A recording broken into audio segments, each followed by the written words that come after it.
Hi. Awesome. Yeah, Okay. I never know if I like need to request or what. So I know it gets, and there's always like different, like new developments on Instagram. It's confusing. And wow. Hey everybody. so if you want to introduce yourself. Okay, I'm Lauren Montgomery. I have the account by Love Refined, and I'm a wife and a mom and an RCIA teacher and a writer, and that's who I am. All of the above. All of the above. Awesome. So Lauren and I had connected from my Instagram post of me in the hot pink dress and my boyfriend in that blue suit, because we were talking about how just I have been waiting for marriage, and just the things that came along with it through dating and through guys that were not looking to wait, and just like the stereotypes and everything like that. And Lauren had reached out to me with her story, and I feel like it's just very similar, very parallel with experiences through college and just dating in your 20s and stuff like that. So I think first we are kind of going to talk about your experience with that, and then I'll kind of share mine and just how that kind of, just like the relatability within that. Sure. Okay. Woo. So this is like a lot, man. Share my whole story. Okay. So when it comes to dating and all that, well, I grew up in a very strict household with my father, who was a probation officer. So very much it cared about who we were dating and when we were dating. And so I didn't really start dating and really getting into that world until I was like 16. But of course, probably was boy crazy starting kindergarten or second grade. So very interested in boys early on. And I think, I always had in my family with my dad, talking a lot about sex and guys only want one thing and yada, yada, yada. And so I always had that message in the back of my head. And I knew, okay, well, sex is for marriage, but I never made that connection really until I went to Steubenville.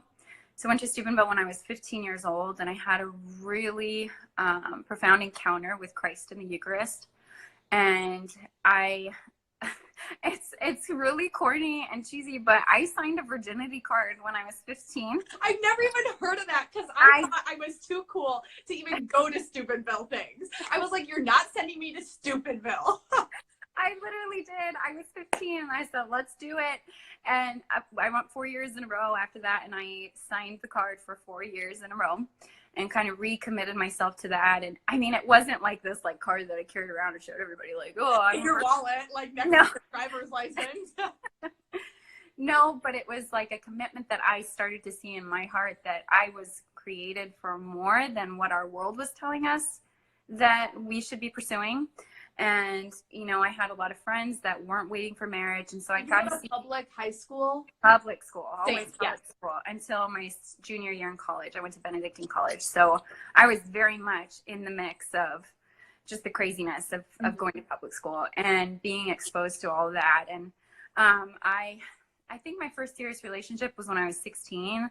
I started when I was 15, and major crush on this guy who was a year older than me, and ended up reciprocating that. And I think at that time I just fell really hard for this guy, and it was a relationship that ended up lasting through, I think we stopped talking when I was 22 or 23. Oh my gosh, that lingered on forever. Yeah, but we didn't date that long. We dated from the time I was 16 until like I think 18 or 19, and it was really tumultuous. Like, it was a relationship where he was a guy, kind of a, I don't know, bad boy type of guy. And we've all been there. Yeah. And I really, really cared about him. And I didn't give him myself physically, but I think all emotionally, I was so invested, and I gave him everything on that end. And so if we broke up, I was heartbroken and devastated and depressed and all this stuff. Meanwhile, he didn't want to wait for me. So it was like this really hard situation where Is that why you broke up? Time and time and time again.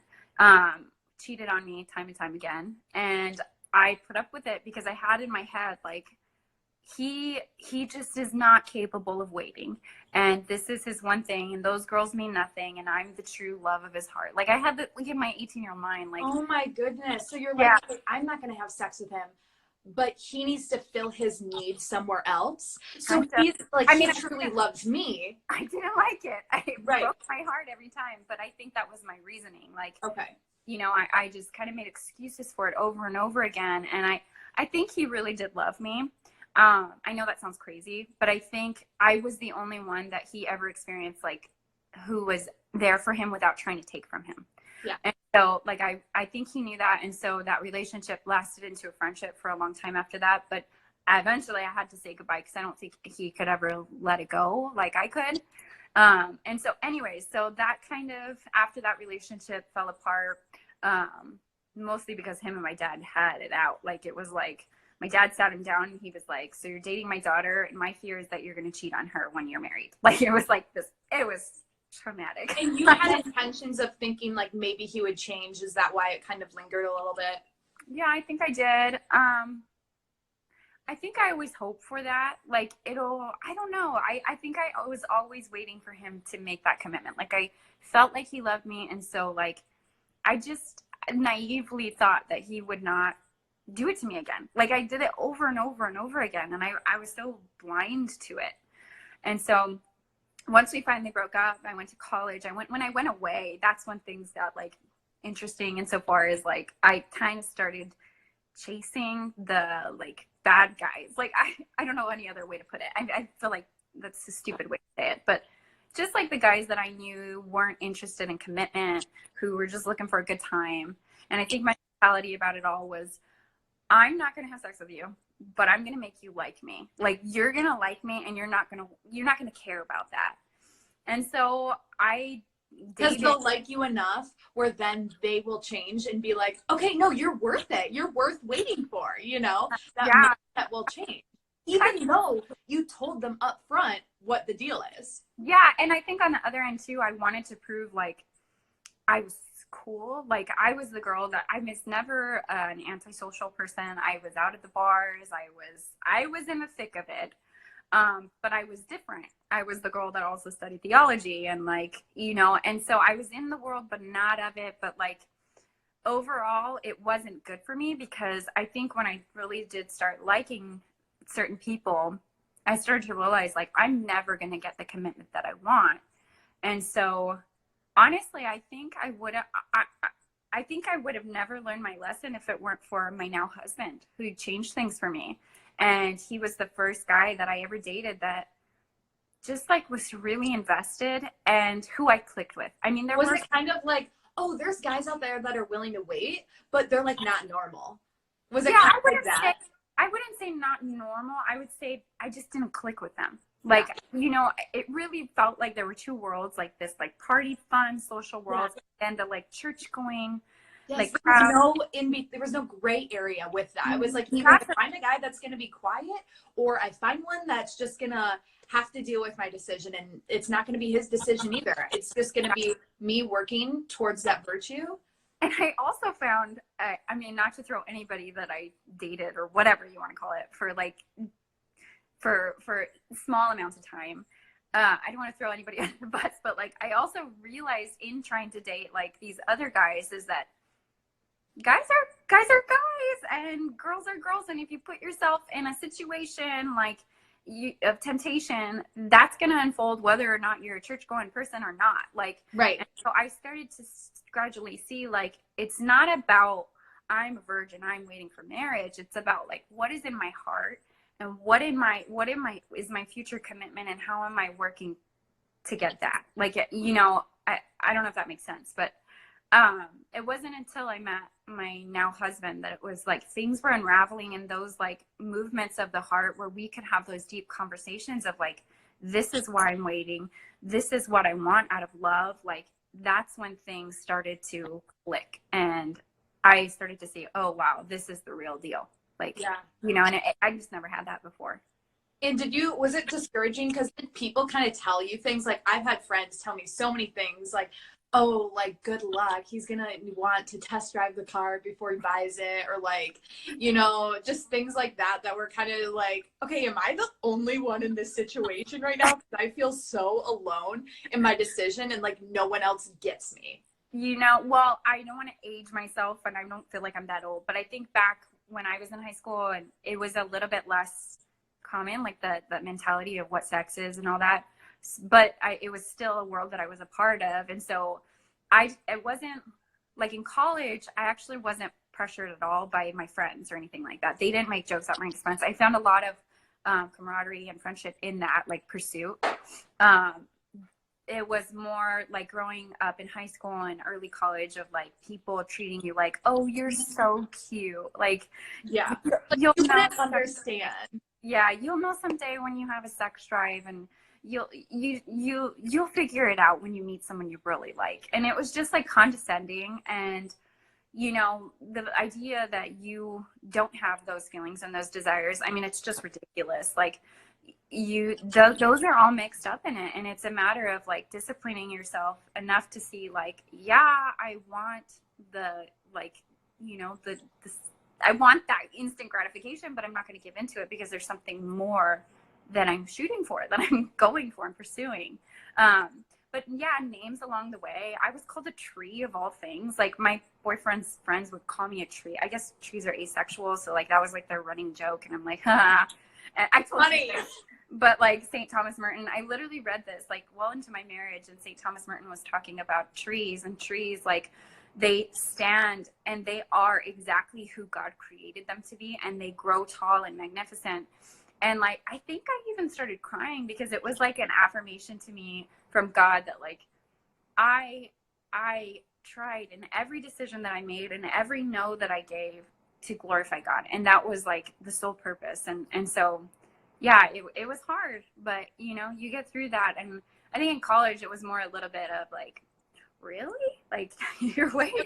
I know, they're like, okay, I feel like it's like black and white for people. Uh-huh. You go to a bar and have a drink, and all of a sudden it's like, you're a virgin, you're lying to me. It's like, Yeah. what? I can't have wine and like also be a virgin? I'm just confused with that parallel. I would kind of, I know there was a couple of guys I got in an argument who I was not seeing or anything, but they were like, sex, we're all just mammals. And I'm like, actually, I'm like breaking it down in a bar, like, let's go through this if you want to. But Oh my goodness. It's funny because Michael, my boyfriend, always says, it's harder not to have sex than have sex. So many guys oh yeah, or people are just like, yeah, like this is my body count, and they're just like rallying it off, like no big deal, almost bragging about it, like it makes them more of a human. mm-hmm. And it's harder not to. Any person can just have sex. Like, what are you trying to prove to me? Like, do you want an award, a cookie, or something? Because like it's harder not to. Mm-hmm. So like, show me where true manliness like stands in that. Mm-hmm. And in that sense, it kind of goes, it relates to fasting. I mean, in a sense, like you are fasting, you're sacrificing a short good. Like, it's not like sex is bad and I was waiting because like I didn't want to experience that. It's more that you know that this good, I'm sorry, Nicole, you can't interrupt me with, do you want a cookie coffee? That's so funny.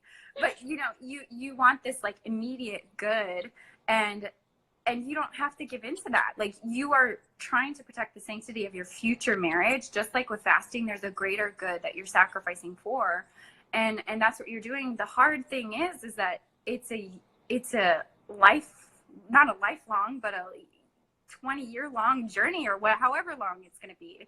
And so, you know, it's hard. It's really hard. If anybody ever tells you like, oh, it's so easy to wait, no, it's difficult. That's why, you know, you have to really commit yourself and discipline and know why it is that you're waiting and striving for that. And also, I would say that I feel very strong about this, is that I don't think it can be a one person job. Let's say, like, this has happened so many times where like, I'm like, yeah, I'm waiting. Like, I'm going to be upfront with this. Like first, second date, I'll like wear like a Mary, like some type of thing where I can bring it up in conversation. And I'm like, no, like this is like just like part of any conversation. I'm like, this is what I desire. I'm like, oh my gosh, yeah, that's so great. And then you realize like I cannot be the only person striving for this. No way. Even if they agree with me, that doesn't mean they're also helping me. Like, Oh, live and that and version. there's always that testing. I feel like I dated so many guys that I was like, oh, like I wouldn't tell people right away or tell a guy. Like I would just kind of go through that attitude of like, you're gonna like me, like watch, and then you'll find out, and it'll be fine because I'm so cool. And then they would find out, and it'd be like, oh, we'll see. Like it's Yeah, like, but like your mind might change. yeah, like No, it oh, won't. okay, like like if they waited around, if I waited around long enough, like they could convince me to do it. It was the convincing. I'm like, am I a game? Because I told you straight up, this isn't a game for me. Oh yeah. Yeah, and I mean, you experience those on a smaller level and then on the bigger level, because on those smaller levels when you're dating guys, you can kind of see it like more clearly, like when it's a short term like date, like clearly you only want one thing. But then like in those long term dating, like when I was with that guy, I remember after years of being with him, like sincerely him telling me, I love you so much and you won't give me this one thing. And it was like a guilt trip, and I don't think I like verbally laughed, but in my head it was like, are you kidding me? Like I started to see like, you've given me everything, you've cheated on me, you've done all this stuff and pressured me, not in the sense like just in the way that he's just like cheating around and trying to make me feel like I'm not good enough. He's making you feel less of because of your decision. Yeah, so it's hard either way, but I found, I think somewhere in college I started to learn my lesson, and I realized I can't wait anymore to tell people that I'm saving sex for marriage. Like it's just not beneficial for me, and it's not fair to relationships.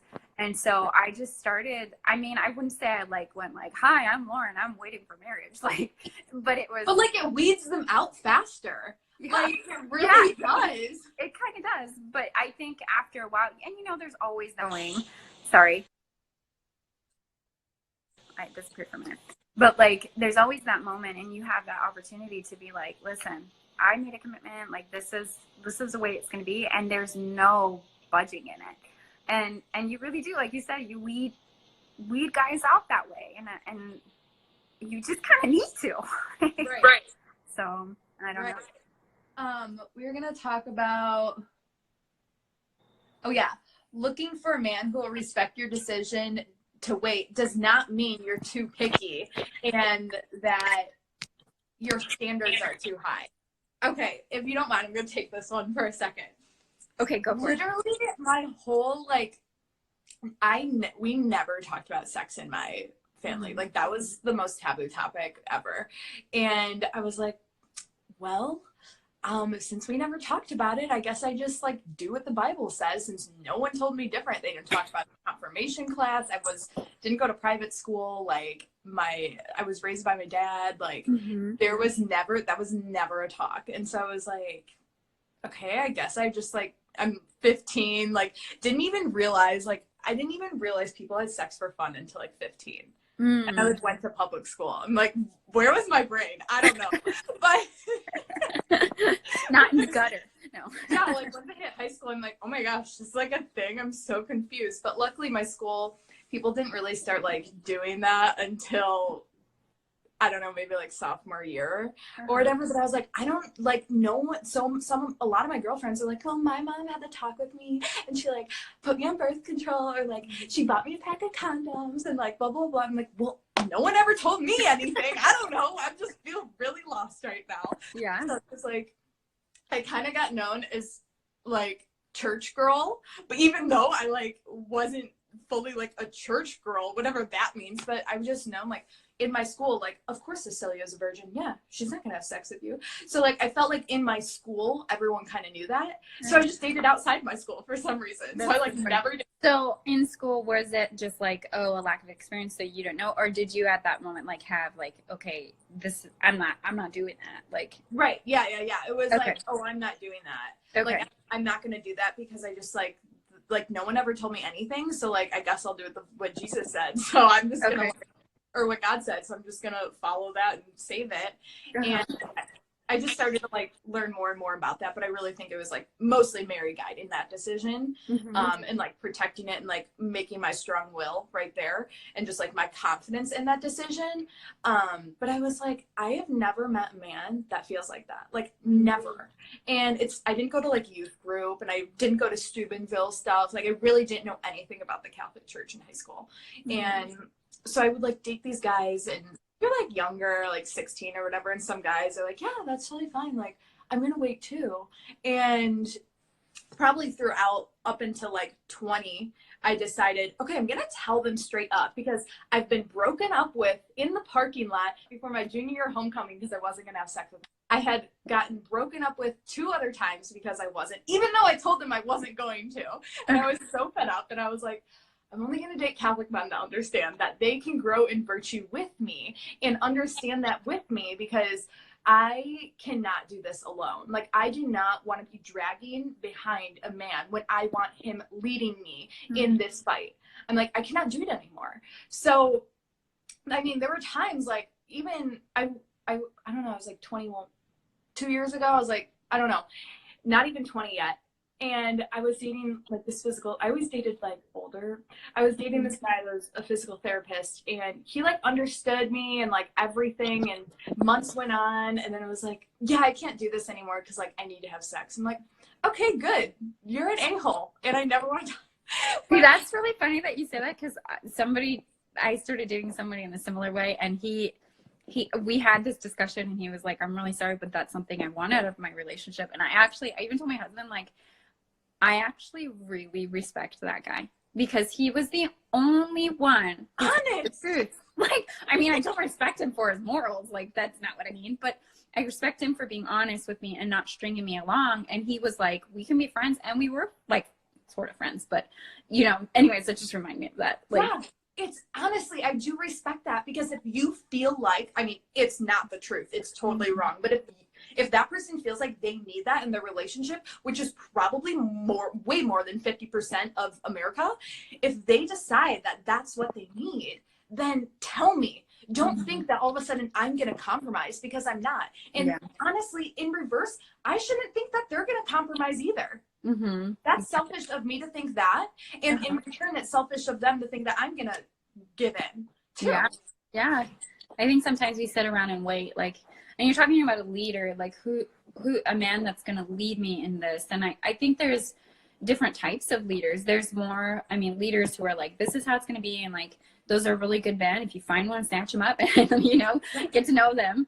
But like, also, I think there's leaders who walk with you in it, who say, okay, this is what you value. Maybe they didn't make that commitment like you did when you were younger. And maybe somewhere along the way they fell on that road, but they see where you're at and they say, I want that too. I want that with you. And it's communicated and it's clear. Yeah, because like, I never was like looking for a virgin. It was looking for someone who desired to wait for marriage.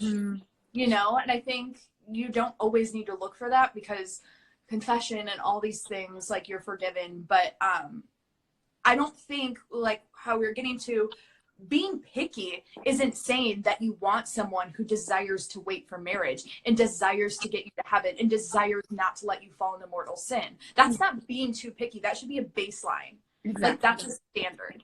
Yeah, for sure. And I think that when it comes to standard, and we talked a little bit about this earlier, is like looking for the right man. When I'm looking for the right man, like, I don't think it's so much a like, oh, we've got our binoculars on and we're looking, we're on the hunt. Demand respect, and the right man is going to find you. Like, you know, you have to know your values, stick close to those values, and don't compromise. And you're going to meet a lot of guys along the way who are going to rise up to that challenge, and not everybody's going to say yes and say this is worth pursuing, but the ones that stick around, they're going to be worth it, and they're worth that wait.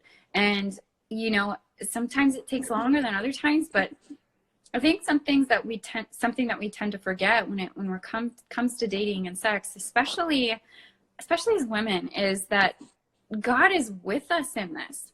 Like, you know, we talked about, oh, well, I feel like alone. I feel alone in this journey and this walk, but God designed sex and sex with marriage in mind. Marriage is where sex belongs because it is ordered towards procreation and unity. So those two things that are essential.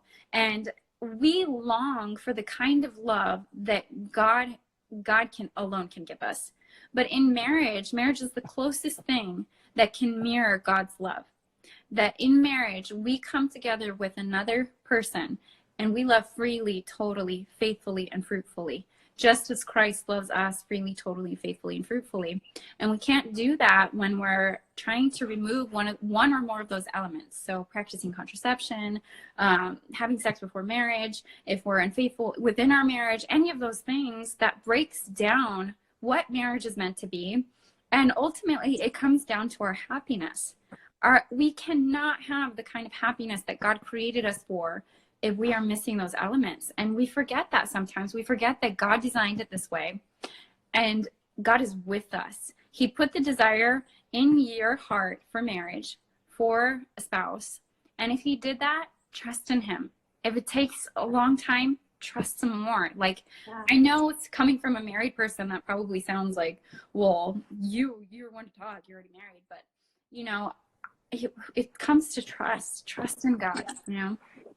Yeah. And like, even with the aloneness, it's like, you can feel alone in community with your decisions. Like, yes, the Lord can like fill those, but you still feel alone in community. Mm-hmm. And like, I didn't even know like women that had some of my similar interests.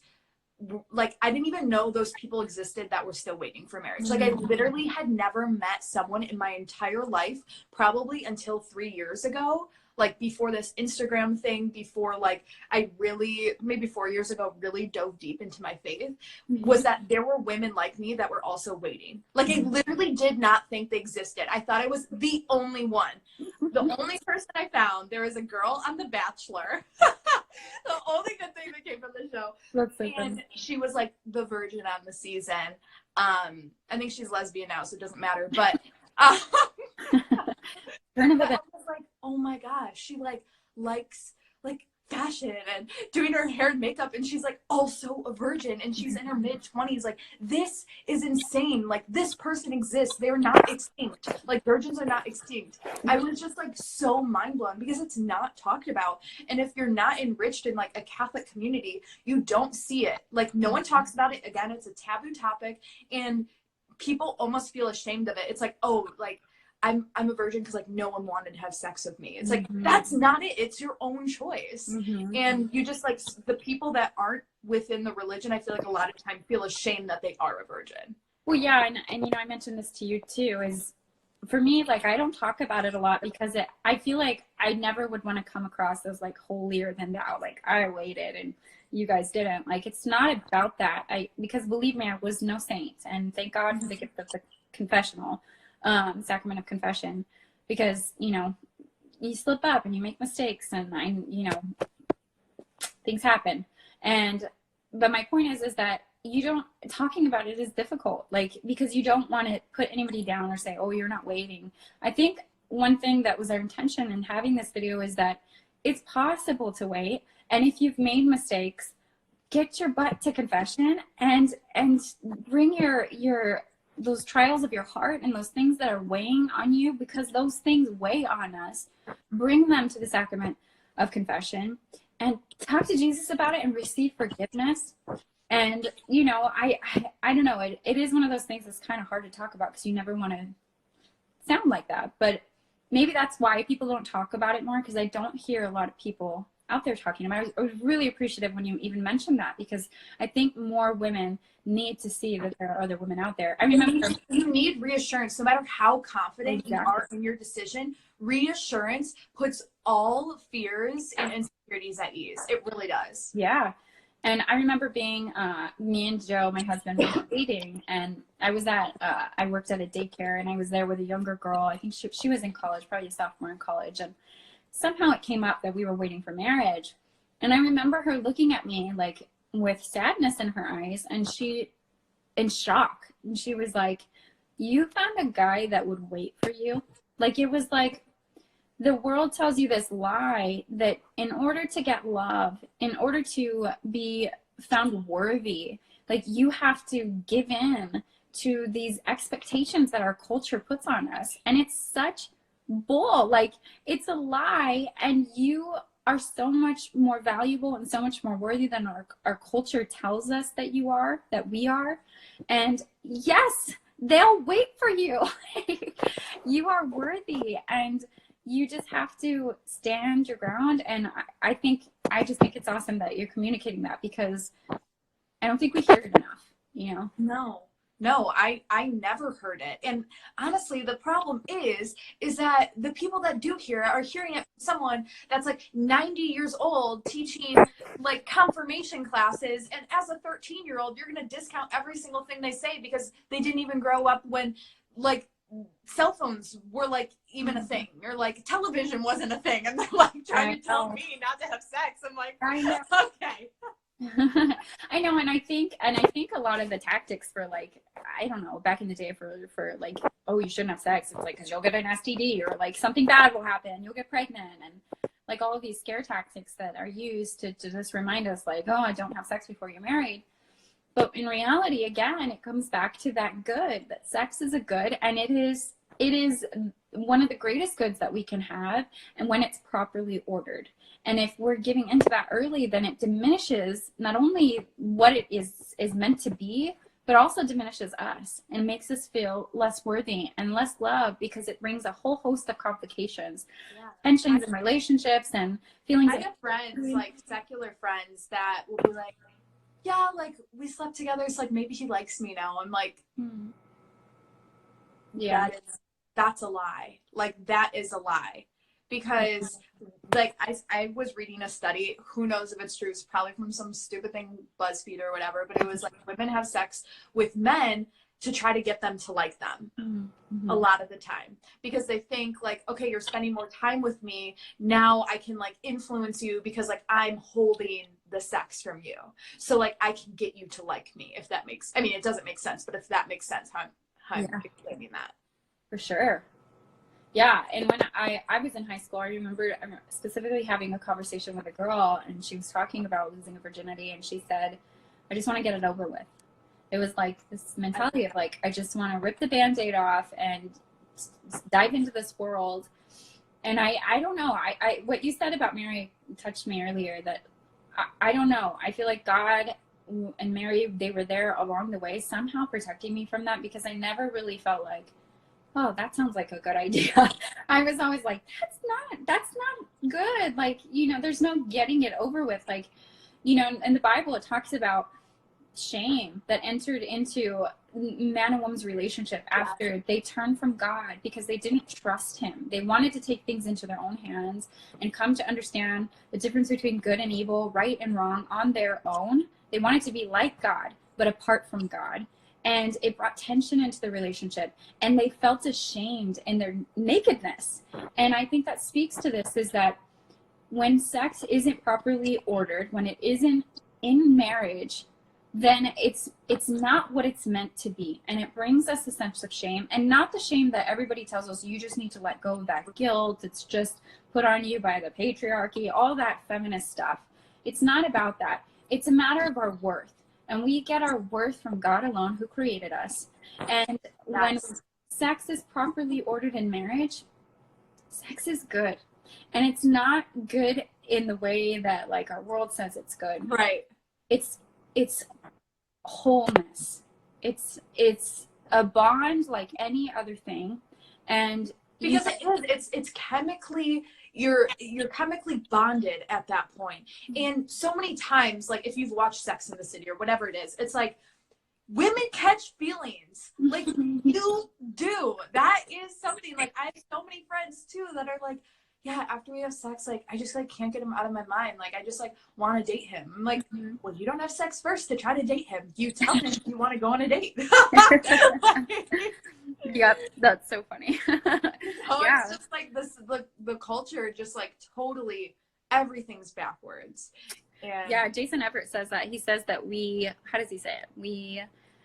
We meet people like we're dating, we date like we're married, and we get married like we're single. Like we're married like we're single.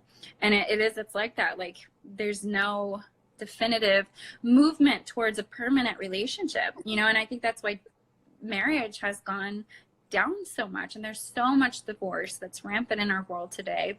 I think people have forgotten the sanctity of marriage and how it's a lifelong process of kind of protecting that. If you're called to marriage, like, safeguard it, safeguard and protect your marriage for your future spouse, because I promise you one day they're going to be there, and you're going to look back on all those other relationships and wish that you would have waited for them. And you know, I don't know.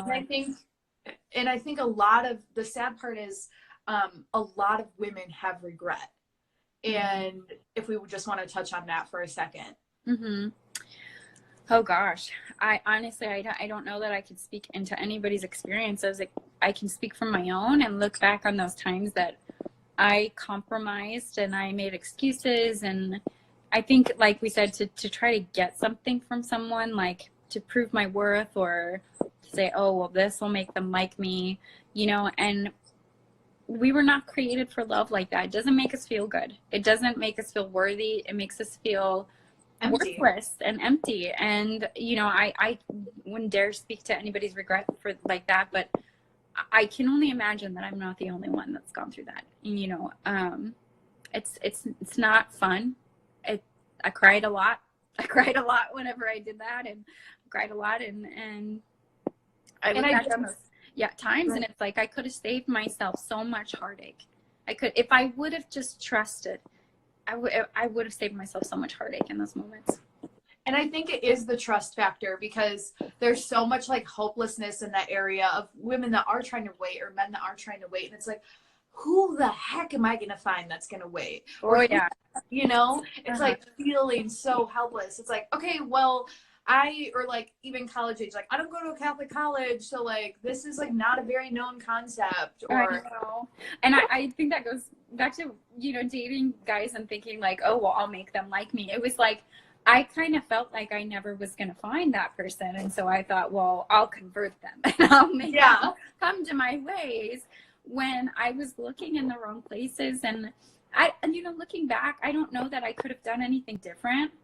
I think just, if I could have told myself anything, to just strengthen my resolve and really keep my eye on what I wanted for my future and what God was calling me to, and to not compromise. Because, you know, I can't say I would have dated any different. I was just a college kid figuring out what it meant to live on my own for the first 2 years of my life.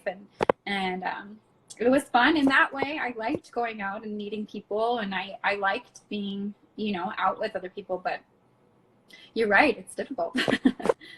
Yeah, it definitely is.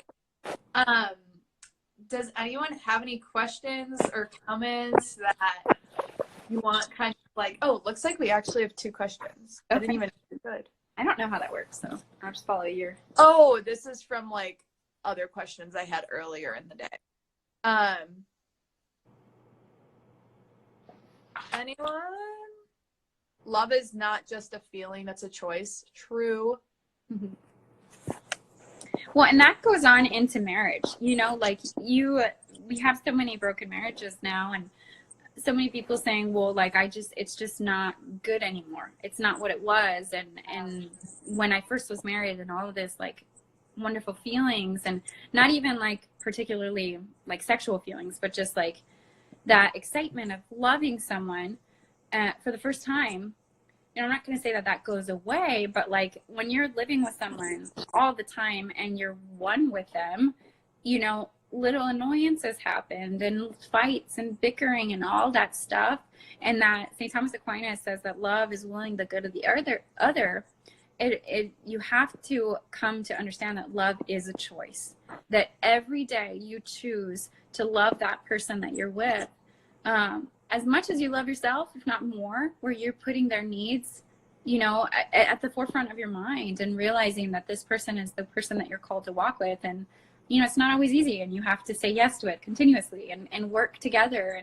And that's what makes for a good marriage. Like, you know, when you're doing that together. Mm-hmm. And can we talk about like what people say? They're like, oh, you're waiting for marriage? Like, how are you going to know what to do on your wedding night? Oh, Like, brother. oh, how do you know if you connect in that way? Like, what if you don't? Like, I've had bad sex. How do you know you're going to, like, know what to do? Or, like, that's your husband. And the thing I say, I'm like, if God willed for that to be my husband, like, we were made to connect like that. Like, Let me tell you what. You'll figure it out. You'll figure it out. And I will tell you, it'll be better than any one night stand or relationship with a boyfriend that's going to be fleeting will ever be, because there's trust and there's openness and there's communication and there's all these elements that are in that relationship that can never be in a relationship when you're not married. And you come to that night not scared, but excited for your future, and everything's new. And for me and my husband, we always say that first year of marriage, like everybody always says it's so hard. That first year of marriage is so hard. That was, I mean, I wouldn't say it's the best, because I feel like every year it's gotten better and better, but like it was so good because it was an adventure and everything was new. And all those little annoyances, like, oh, he leaves the towel in the bed. Oh, I have hair that sheds everywhere. Like all these things. it doesn't matter when They you don't have matter. something finally. They don't matter. You love them and you're just getting to know them in a marital way, and it's awesome. And I don't think you can have that in the way that you can if you're taking that out of marriage. I don't know. I don't want to like sound snoopy or anything, but No, I don't think you do at all.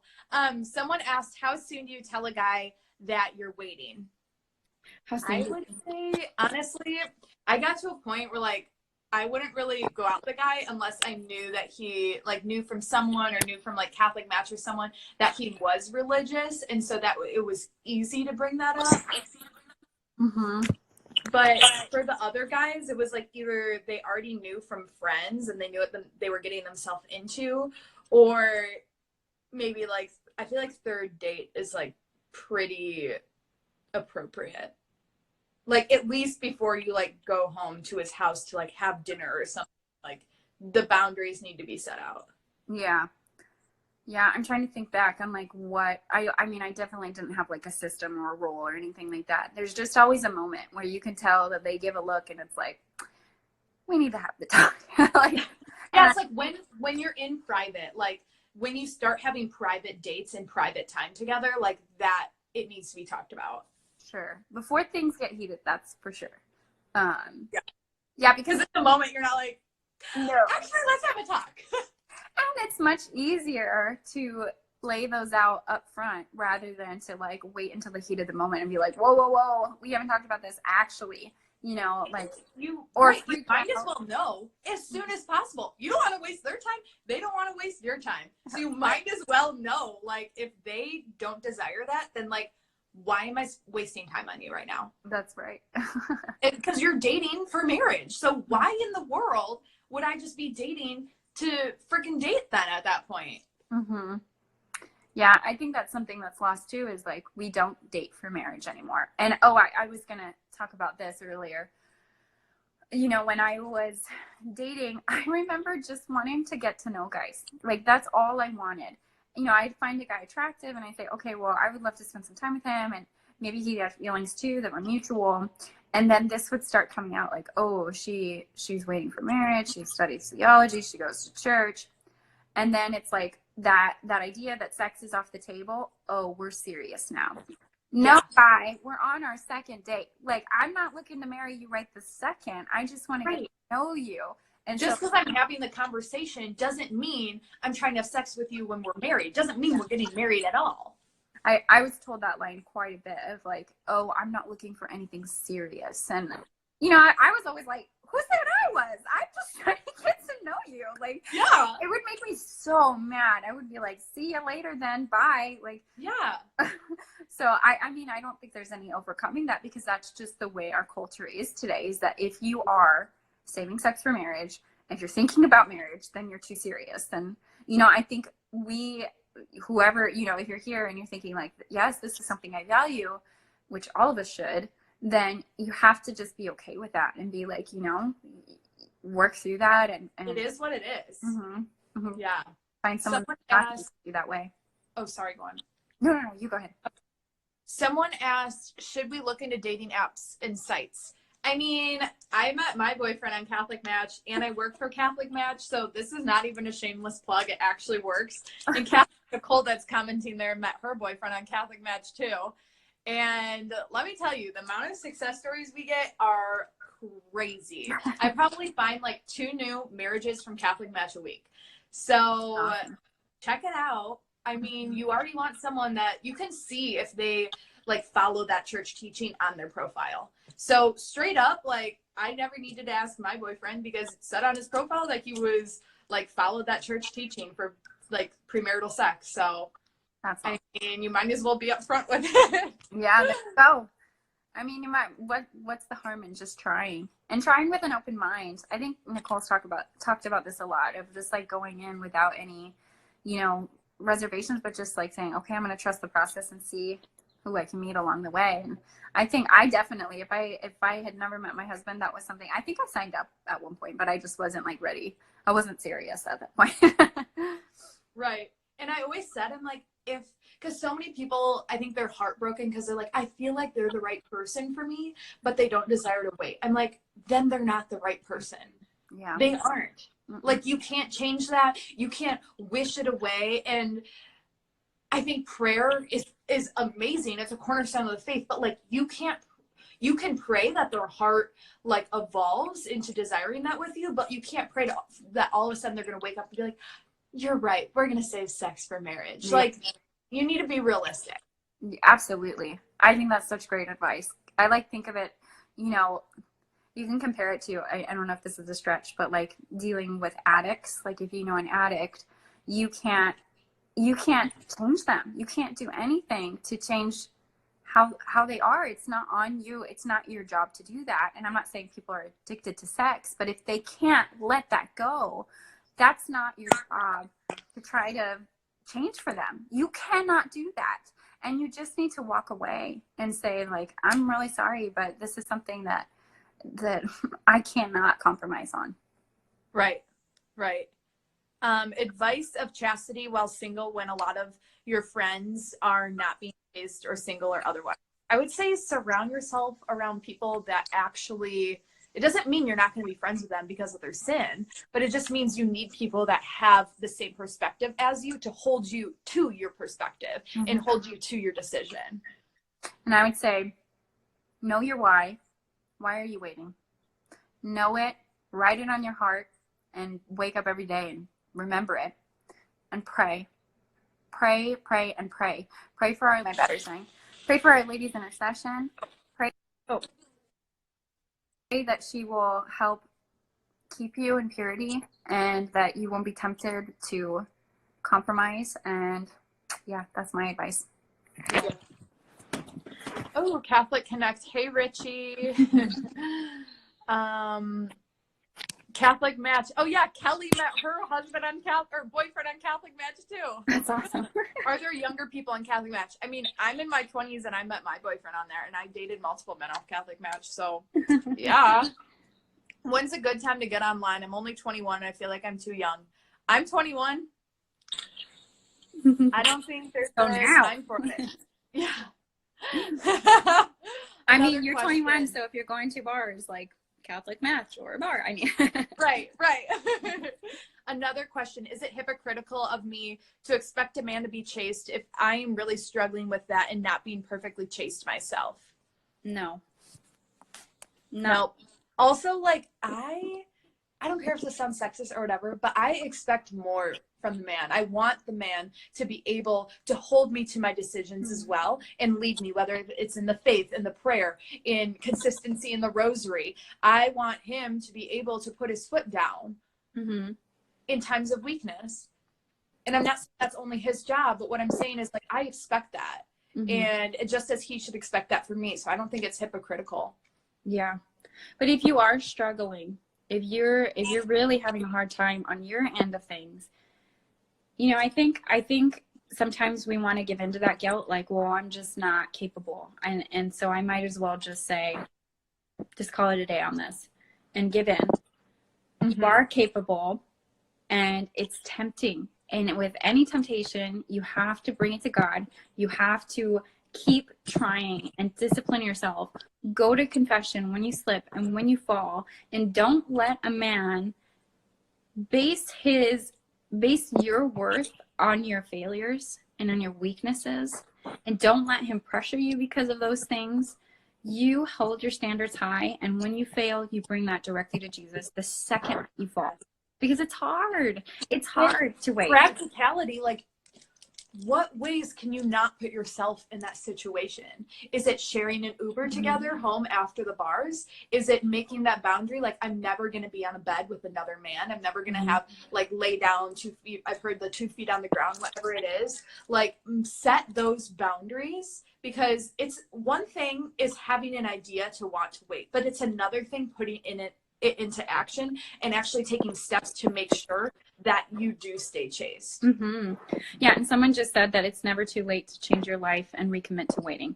Absolutely. Yes. If we're communicating anything other than that, if you are reading into that, don't misunderstand us. This message is for everyone. If you have lost your virginity, if you didn't save sex till marriage, sex is designed by God, and it's still properly ordered in marriage. And all of us are called to that. And every one of us can be made new in Christ. And you bring those sins to the confessional, you recommit yourself, and you can save yourself. And just like what I just said, don't let anybody ever define you by your weaknesses and your failures. You bring those to Christ, and you find your worth and your dignity in him alone, and trust in him. Yeah, because I think that is a reason, because I think it was a Father Mike podcast that also my boyfriend always talks about, is people, like, the things people disagree with in the church is all surrounded around sex. Sex before marriage, LGBTQ, whatever it is, like relationships, and what is the other thing? I can't think of it. But people disagree with sex. That's what it is. It's not, I mean, that whole study came out with the Eucharist, but people don't leave the church because they don't disagree with the Eucharist. They leave the church because they don't agree about sex. And I forgot where I was going with this. Well, I think it's a good point, because everything, I mean, if you think about the Eucharist, and the Eucharist is our Lord present, and the body and the blood, his body and blood is present in Mass when we go and receive the Eucharist. And in that sense, it's sacramental, that we know that Jesus is his present body, blood, soul, and divinity. When we receive that, we receive them into our very body. So it's sacramental. It's a visible sign of an invisible reality. And so it is with sex. Sex is meant for marriage because it's an invisible sign, or it's a visible sign of an invisible reality, that love that is true, faithful, total, and fruitful. Those 4 things that God is calling us to. And I think, why do we have such issues with sex? And I think when it comes to the Eucharist, we have a hard time understanding that too. But I think it comes down to, like, we want to give in. We want what we want and what we see and what's easy and what's instantly gratifying to us. Yes, the instant gratification, especially in today's world. Yeah, so. And your feet, I always hear, like, oh, I've had sex, like, I can't be a Catholic anymore. Like, my feet are going to burn the second I step into church. I'm like, no! That's funny. No, you need to walk your feet to the confessional. I know. Oh my goodness. Okay, we have like 5 more minutes. Okay. Waiting, blah, blah, blah. Oh, abortion. Yeah, it's abortion, contraception, waiting for marriage, and LGBTQ. Like, all those sex things are the reason people leave the Catholic Church. Let's see. Yeah, I think that's really it. Anyone has any more questions, ask right now, or forever hold your peace. No, you can always. I'm trying to think if I'm missing anything, but I think we covered so much of it. You can always DM one of us too. And yes, I'm gonna save this. So as long as my phone doesn't glitch out, it will be saved for 24 hours. So you can send it to all your friends that are waiting or not waiting. I can't read that fast. So if anybody doesn't have questions. Yeah. Awesome. All right. Well, thanks for joining us. Like, that conversation needed to happen. It was great. I'm glad to do it with you. That was good stuff. Yeah, such a good idea, Lauren. Thank you. You're welcome. All right. Bye, guys. Bye.